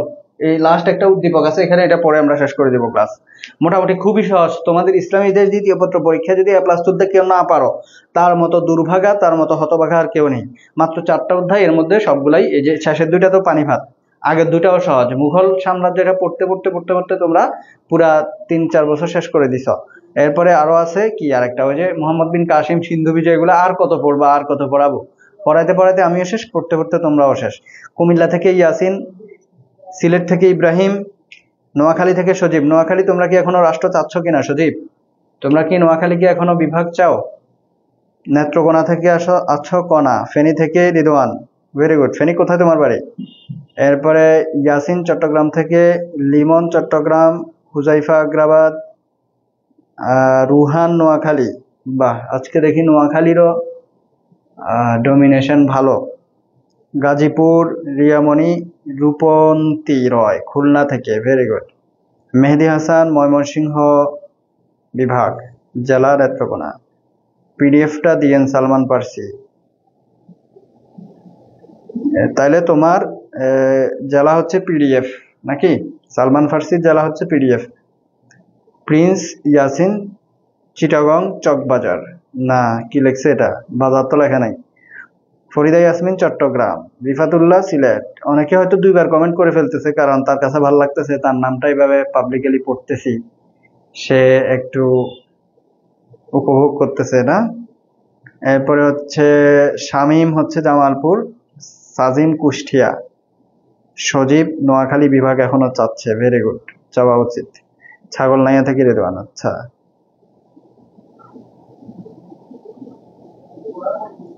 আচ্ছা, আদিফুল নাকি 5টা চ্যাপ্টার পড়তেছে, এতে কি করা যায় এখন পরীক্ষার আগের রাতে? এতে নিজের সিলেবাসই জানে না, দেখছো? ঢাকা থেকে সালমান ফার্সি। আচ্ছা, আর কমেন্ট পড়তেছি না, এবার একটা সিকিউ তোমাদেরকে দেখাচ্ছি। একটু কালকে পরীক্ষাটা ভালো করে দিও, সবার জন্য একটু রিকোয়েস্ট থাকবে, পরীক্ষাটা একটু ভালো করে দিবা, কোনো টেনশন নেওয়ার দরকার নেই। যদি পরীক্ষা স্থগিত হয়তো জানবা, না হলে একদম ঠান্ডা মেজাজে সুন্দর করে পরীক্ষাটা দিও। যদি ফার্স্ট পেপারটা একটু খারাপও হয়, সেকেন্ড পেপার দিয়ে সেটা পুষিয়ে নেওয়ার চেষ্টা করিও, যেন এভারেজে তোমার মিনিমাম হলেও আসে। পরীক্ষা দিয়ে এসে একটু প্রশ্নটা সুন্দর করে ছবি তুলে হোয়াটসঅ্যাপে দিবা, যাতে সলিউশন দিয়ে দিতে পারি। পরীক্ষা কেমন হয়েছে জানাবা। তোমাদের জন্য কষ্ট করে ক্লাস নেওয়া, তোমাদের জন্যই সবকিছু, তোমাদের জন্যই আমাদের যাবতীয় আয়োজন। অন্তত আমাদের সাথে তোমাদের যে সম্পর্ক সেটা ধরে রাখবা। আসো, মনীষা নাসির উদ্দিন ইউসুফ পরিচালিত গেরিলা চলচ্চিত্রটি দেখছিল। তাহলে চলচ্চিত্রের নাম হচ্ছে গেরিলা, দেখতেছিল কে? মনীষা। আসিফউদ্দিন ইউসুফ পরিচালিত মুভিটিতে সে আমাদের মুক্তিযুদ্ধের সূচনা লগ্নে বাঙালিদের উপর পাক বাহিনীর যে নির্মম হত্যাযজ্ঞ, সেটা দেখে বিস্মিত হয়। সিনেমায় দেখানো হচ্ছিল কিভাবে নিরপরাধ বাঙালিদের ধরে হত্যা করেছে পাক বাহিনী।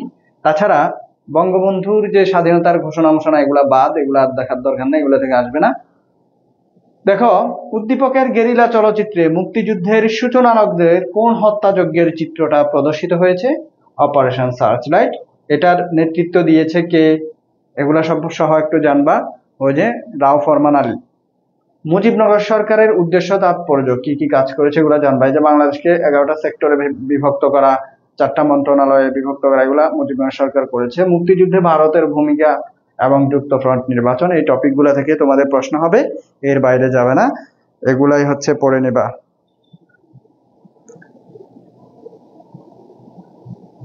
তাইলে আজকের ক্লাস এতটুকু পর্যন্তই আমরা শেষ করব ইনশাল্লাহ। আজকে আর পড়াবো না। খুবই, আমরা যদি সময় থাকতো, ধরো এমসিকিউ সলভ করাইতাম তোমাদেরকে, এমসিকিউ সলভ করালে বা আরো ধাপে ধাপে বিভিন্ন কিছু পড়াইলে তোমাদের হয়তো উপকার হইতো, কিন্তু তোমাদের পরীক্ষা গ্যাপটা কমে ছিল খুব, যার জন্য আমরাও দুঃখিত, তোমাদেরও ভাগ্য খারাপ বলতে হবে। আর তোমরা তো আরেক দুষ্ট পোলাপাইন, তোমরা উপস্থিতি দেখছ, যদি মনে করো স্টুডেন্ট বেশি থাকে ক্লাস নিতে ভালো লাগে, তাই না? তোমরা ক্লাস শেয়ার করো না, প্রচার নাই, কিচ্ছু নাই, তোমরা বলো না কাউকে, এই একটা অবস্থা। তো ঠিক আছে, ভালো করে পরীক্ষা দাও, অবশ্যই দোয়া থাকবে, ঠান্ডা মেজাজে সুন্দর করে একদম রিল্যাক্সে পরীক্ষা দিবা, ভালো করে অ্যান্সার করবা, আর পরীক্ষা দিয়ে এসে কেমন হয়েছে আমাদের পড়ালেখার গ্রুপে জানাবা। ঠিক আছে, সবাইকে ধন্যবাদ, সবার জন্য শুভকামনা। আল্লাহ হাফেজ, আসসালামু আলাইকুম।